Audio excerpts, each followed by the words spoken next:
Long, long ago, a little boy was born in the kingdom of Babylon. His name was Abraham. He was a very special boy, because Allah made his heart and mind clear and gave him wisdom from when he was young.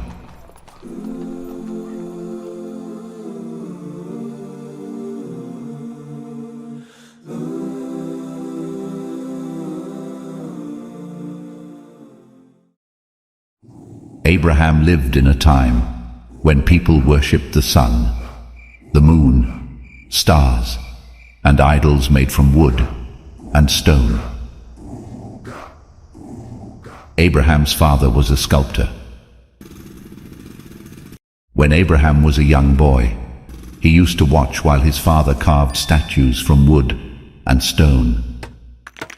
Abraham would use the statues as toys, riding on their backs, and sometimes even kicking them. But after a while, he would see the same statues in the temple, with people of the kingdom praying to them. Abraham was confused and asked his father, "Why do you take these toys to the temple?" His father replied, "They are statues which represent our gods. We worship them and ask favors from them, and we give them presents." One day, his father saw him riding a statue, and he became furious. He ordered his son not to play with it again. Abraham asked, "What is this statue, father? It has big ears, bigger than ours." His father answered, "This statue is the God of gods, son. These big ears show his deep knowledge." This made Abraham laugh. He was only 7 years old at that time. Time went by, and Abraham grew into a young man. Abraham always wondered about Allah, always searching for the truth. He knew Allah could not be a statue. It made him upset to see that the people of the kingdom were still praying to idols, offering them the best of their food, crying and asking them for forgiveness. One night, Abraham left his home to take a walk to a nearby mountain. He found a cave and sat leaning onto its wall. Abraham then got up and looked up at the beautiful sky and saw a dazzling star and wondered, could this be Allah?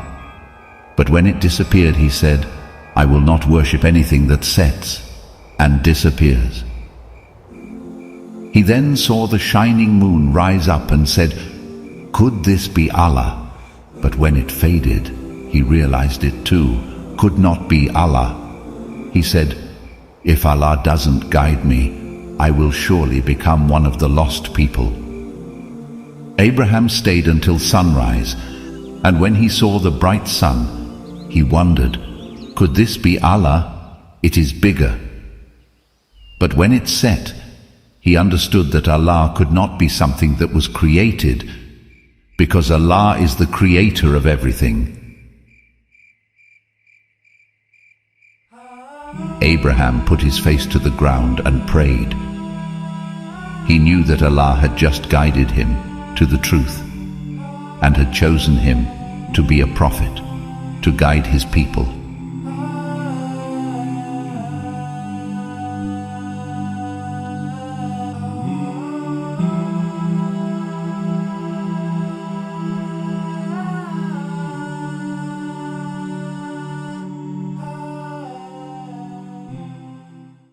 When Prophet Abraham went home, he went to his father and told him that he had just been guided by Allah and tried to give his father some advice.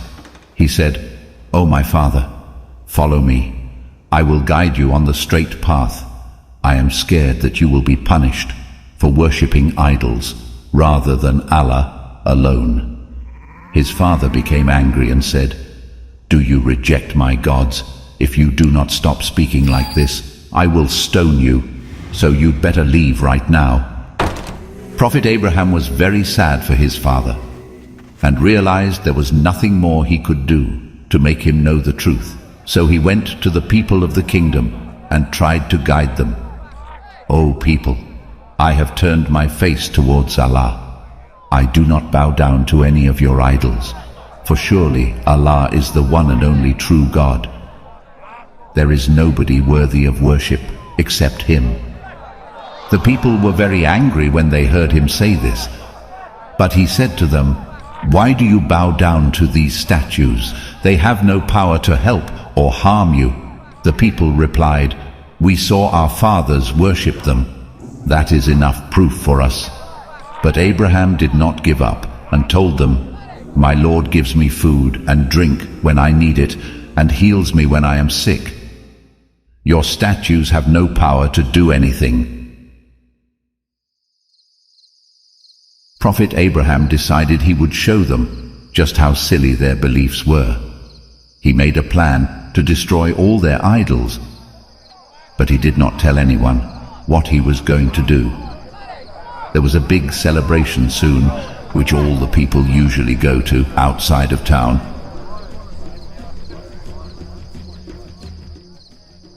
So Prophet Abraham waited until the whole town was empty and took an axe. He went inside the big temple where all the idols were kept. Statues of all shapes and sizes were sitting there, covered with decorations. There were plates of food in front of them, and Prophet Abraham jokingly asked the idols, "Why don't you eat your food? It's getting cold." How silly were the people to offer food to statues. So Prophet Abraham started to smash the idols one by one until they were all broken and ruined, except for one, the biggest statue in the temple. Prophet Abraham hung the axe around its neck and quickly went home.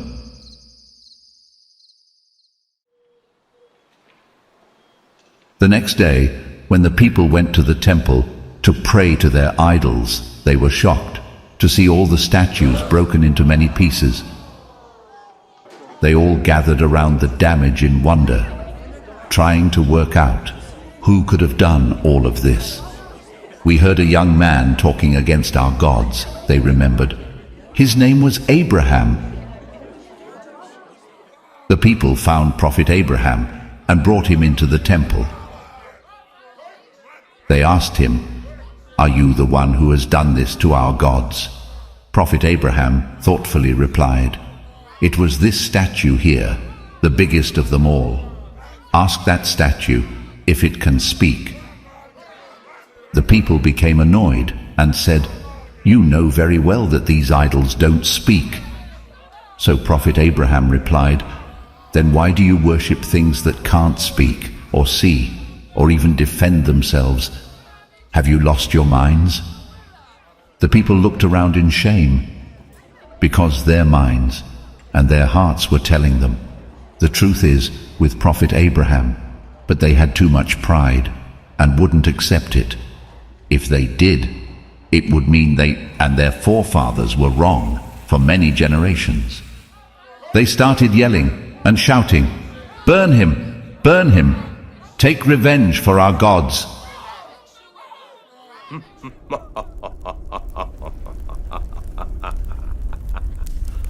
For several days, the people of the kingdom gathered sticks and fuel for the fire. The fire was so big that the people near it were getting burnt themselves.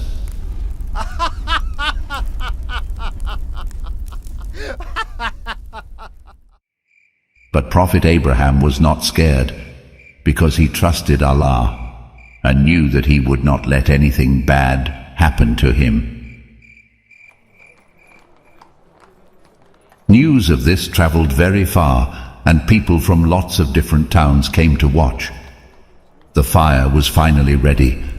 The flames rose so high that even the birds could not fly across anymore because of the force of the heat.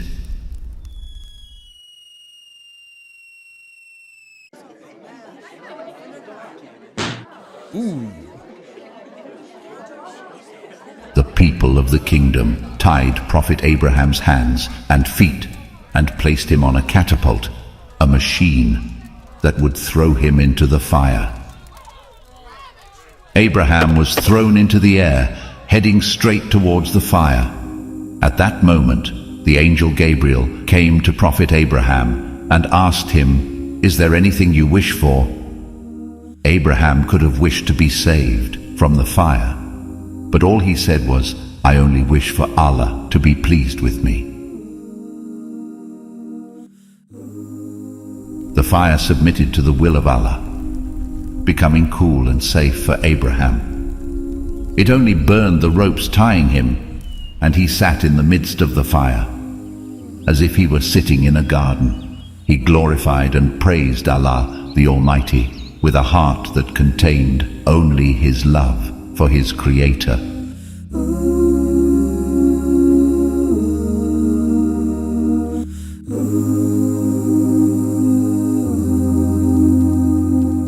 When the fire finished burning, Prophet Abraham walked out in perfect condition. The people were shocked and amazed to see that Prophet Abraham was not harmed at all. This miracle shamed the tyrants, but it did not cool the flame of anger in their hearts. He tried every means to convince them. However, in spite of his love and care for his people, they felt angry and deserted him. So the people arrested Prophet Abraham and decided to take him to see their king, Nimrod.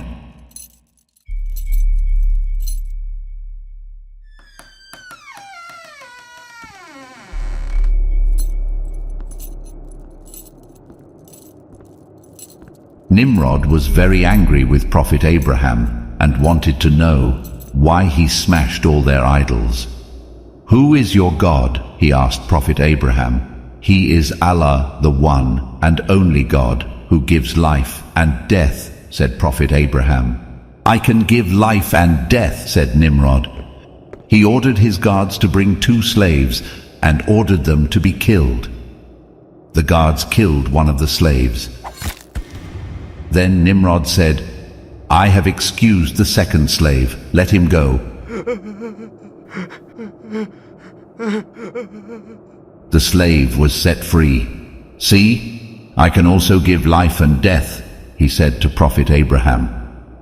Prophet Abraham replied, "Allah makes the sun rise from the east. Can you make the sun rise from the west?" Of course, Nimrod could not do this. No one has the power to do that except Allah alone. But instead of believing in Prophet Abraham and submitting to Allah, he became even more angry and arrogant. Only one woman and one man of his people shared his belief in Allah. The woman's name was Sarah, and the man's name was Lot, who later became a prophet. Abraham knew that nobody else would listen to him, so he decided to migrate so that he could spread Allah's message somewhere else. Before leaving Babylon, Abraham asked his father to submit to Allah once more, but his father refused and continued to worship statues and idols. Abraham, Sarah, and Lot began their long journey.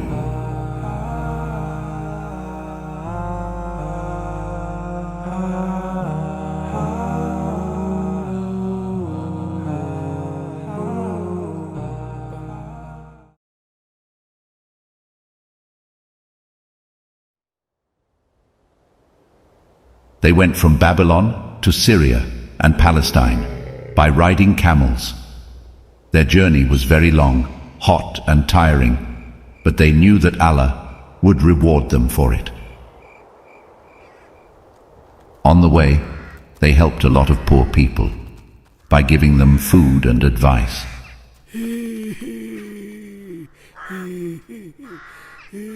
Soon after that, Abraham married Sarah, because she was a very good believer, and so they could have children who would spread the message of Allah after their death. Remember, Allah will always be there, be there.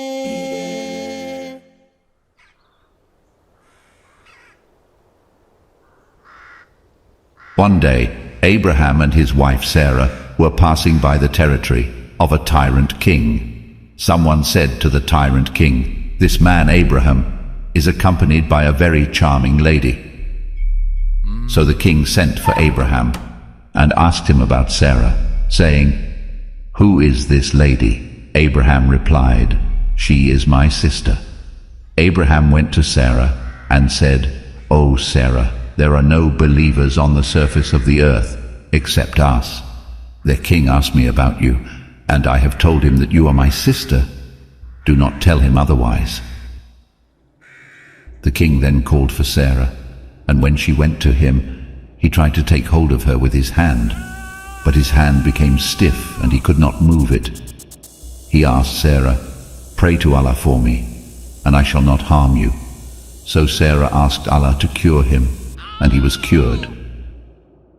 He tried to take hold of her for the second time, but again his hand becomes stiff. He again asked Sarah, "Pray to Allah for me, and I shall not harm you." Sarah prayed again, and Allah cured him.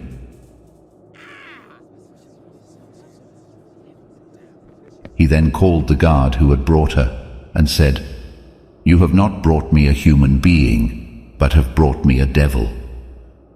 The tyrant king then gave Sarah Hajar as a maid-servant for Abraham. Sarah came back to Abraham while he was praying. Abraham asked, "What has happened?"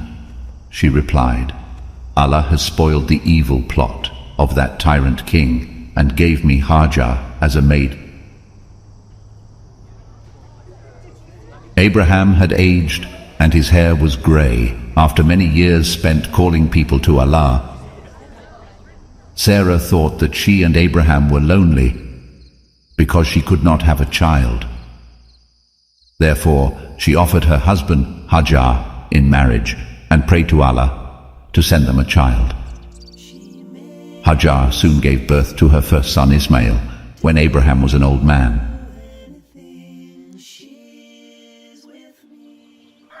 One day, when Abraham woke up, he had a feeling that Allah wanted him to do something. He asked Hajar to get herself and baby Ismail ready for a long journey. Abraham, Hajar, and the baby in her arms kept walking and walking for a long time until they reached the desert of the Arabian Peninsula and came to a dry valley having no fruit, no trees, no food, and no water. The valley had no sign of life.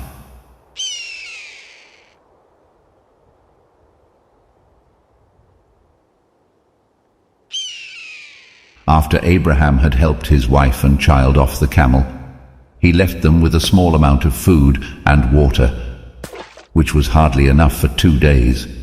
He turned around and walked away. His wife hurried after him, asking, "Where are you going, Abraham? Leaving us in this barren valley?"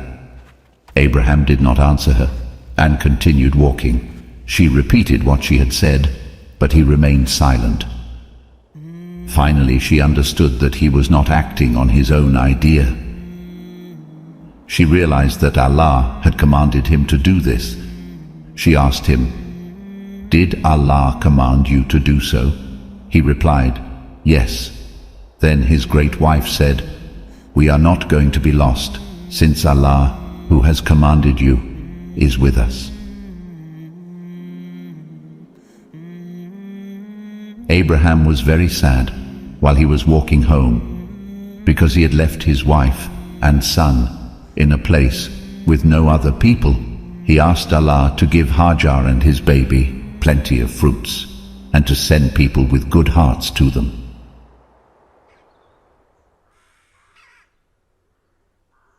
Hajar began to drink from the water that Abraham had left so she could feed Ismail her milk. Soon the water was finished, and both she and her baby became very thirsty. Her baby began to cry, so she went to a close hill called Al-Marwa and hoped that she might find somebody, but she did not find anyone. She kept running from Al-Marwa to the other end called Al-Safa 7 times. When she reached Al-Marwa for the last time, she heard a voice. and so she kept quiet to hear where the voice was coming from. She heard the voice again and said, "Oh, whoever you may be, you have made me hear your voice. Have you got something to help me?" And behold, she saw an angel digging the earth till water flowed from that place.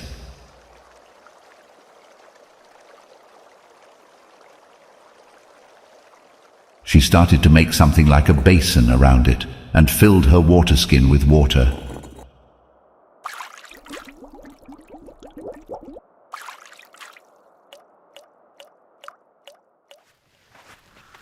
Some people traveling through Makkah saw birds flying around Al-Marwa and thought the birds must be flying around water. They were right. When they arrived at the small well, they found a woman near the well with a baby. They asked Hajar if they could drink from it. Hajar allowed them, and many people came to live with Hajar and Ismail in Al-Marwa. Now she and Ismail were not alone anymore.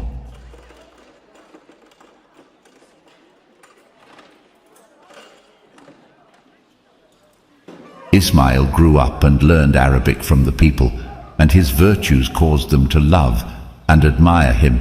He always wondered about his father, but thought his father was not going to be coming back any time soon. Ismail then married a woman from the people that came to live with them.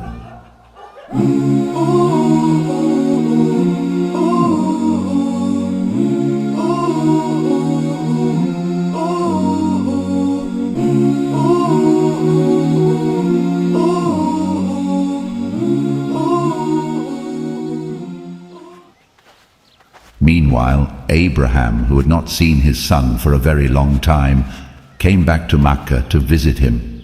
When he arrived, people told him that Hajar had died, but his son was still alive. Abraham was very sad that his wife had died, but happy and thankful to Allah that his son was still alive. Abraham missed his son Ismail very much. When Ismail saw his father, he stood up and hugged him very tightly. He could not believe it. It was a very happy time for Abraham and his son.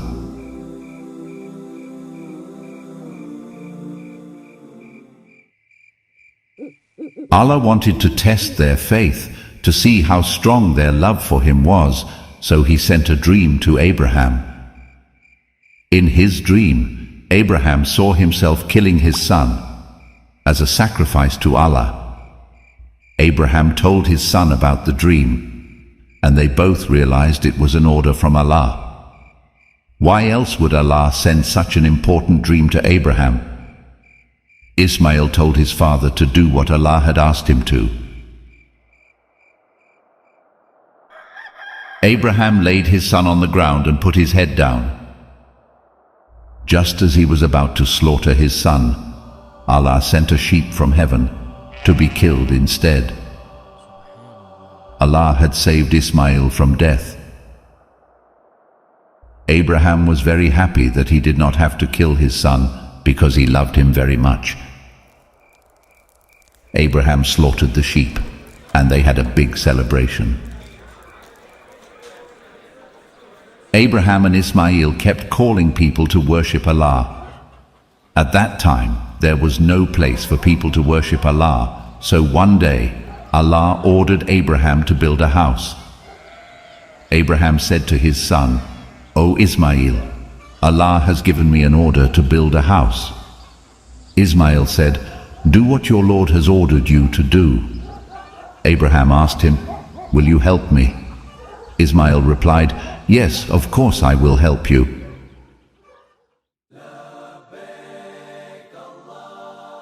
Then they raised the foundations of the house, which is now known as the Kaaba. While building the Kaaba, they were saying, "O our Lord, accept this service from us. Verily, you are the all-hearer, the knower." When they completed the foundation and built the corners, Abraham asked Ismail to find the best stone to lay in one of the corners. Ismail said to his father, "I feel tired." But Abraham insisted, so Ismail went to search for a stone. While he was gone, the angel Gabriel brought Abraham the black stone. He told him that Prophet Adam had brought the stone down from paradise, and it was originally white. However, the sins of the people had blackened it.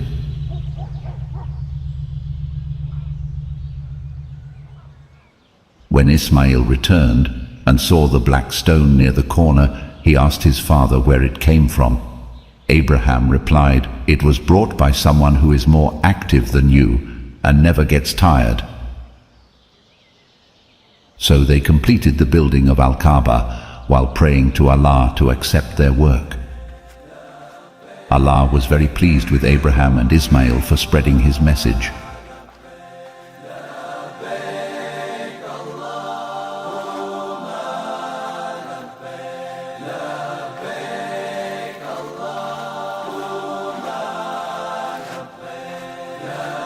And proclaim the pilgrimage among men.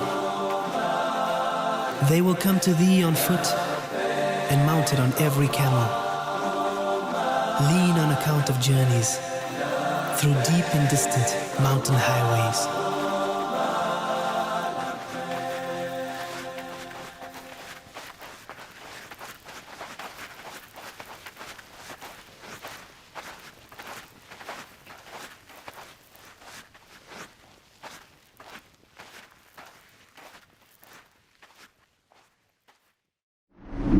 Have you ever wished that there was a Muslim version of YouTube or Netflix?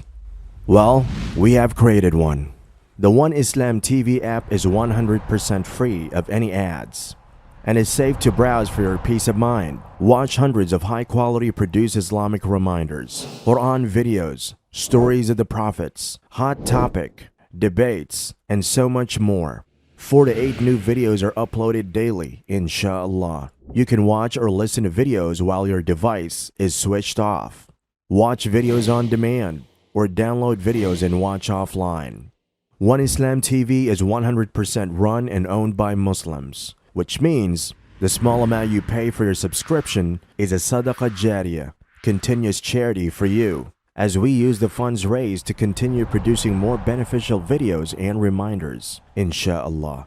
The One Islam TV app is now available on Apple devices, Apple TV, Android devices, Android TV, Amazon Fire TV, and Roku, so you can watch on most devices and smart TVs.